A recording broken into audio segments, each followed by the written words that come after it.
शाहू फुले आंबेडकर आश्रम शाळेला अनुदान शाहू फुले आंबेडकर आश्रम शाळेला अनुदान अमर रहे अमर रहे अमर रहे अमर रहे धनंजय नागरगोजेला न्याय धनंजय नागरगोजेला न्याय त्यांना आर्थिक मदत त्यांना आर्थिक मदत त्यांना आर्थिक मदत 165 आश्रम शाळेला अनुदान 165 आश्रम शाळेला अनुदान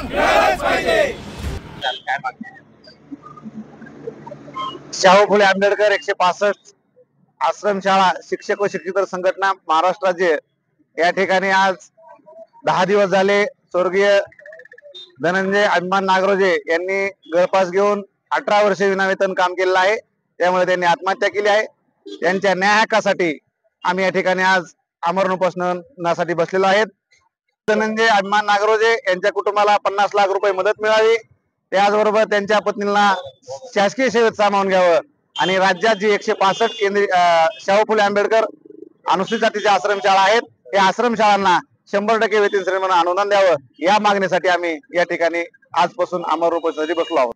आम्ही 20 तारखेला 20/3/2025 या दिवशी माननीय जिल्हाधिकारी साहेबांना या नागरगोजे सरांना 50 लाखाचं आर्थिक मदत करावी, त्यांच्या पत्नीला शासकीय नोकरीत घ्यावं आणि व्हीजेएनटीच्या धर्तीवर शाहू फुले आंबेडकर योजनेच्या अंतर्गत असलेल्या अनुदानास पात्र असलेल्या 165 निवासी आश्रमशाळांना 100% अनुदान द्यावं अशा प्रकारच्या मागणीचं निवेदन आदरणीय जिल्हाधिकारी साहेबांना दिलं होतं आणि 24 पर्यंत जर आमच्या मागण्या मान्य नाही झाल्या तर आम्ही आजपासून आमरण उपोषणाला बसणार आहोत अशा प्रकारे सुद्धा त्यांना विनंती केलेली होती।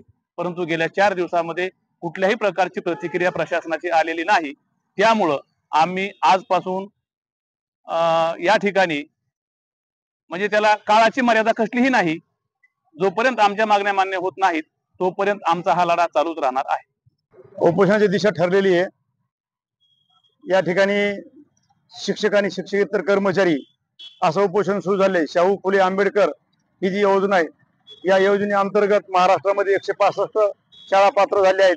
या शाळांना 8 मार्च 2019 रोजी शासनाने 20% अनुदान जाहीर केलेले आहे, परंतु त्याची आणखी अंमलबजावणी झालेली नाही, म्हणून आम्ही या ठिकाणी उपोषणात बसलेलो आहोत। आता या उपोषणाची रूपरेषा अशी राहील, गुरुवारी जी संस्थाचालक आहे जिल्ह्यातील व जिल्ह्याच्या बाहेरील ते सर्व संस्थाचालक या ठिकाणी येऊन आमच्या उपोषणाला पाठिंबा देणार आहेत आणि ते स्वतः उपोषणाला बसणार आहेत। त्याच्यानंतर आम्ही सर्व कर्मचारी महाराष्ट्रातील कर्मचारी या ठिकाणी उपस्थित राहून गुरुवार आणि शुक्रवार 2 दिवसामध्ये जर आमच्या मागण्या मान्य झाल्या नाहीत तर आम्ही काही शिक्षक लोक आम्ही रस्ता रोको करण्याचा निर्णय घेणार आहेत आणि काही शिक्षक लोक जे आहेत ते अन्नत्याग करून या ठिकाणी मरेपर्यंत उपोषण करणार आहेत।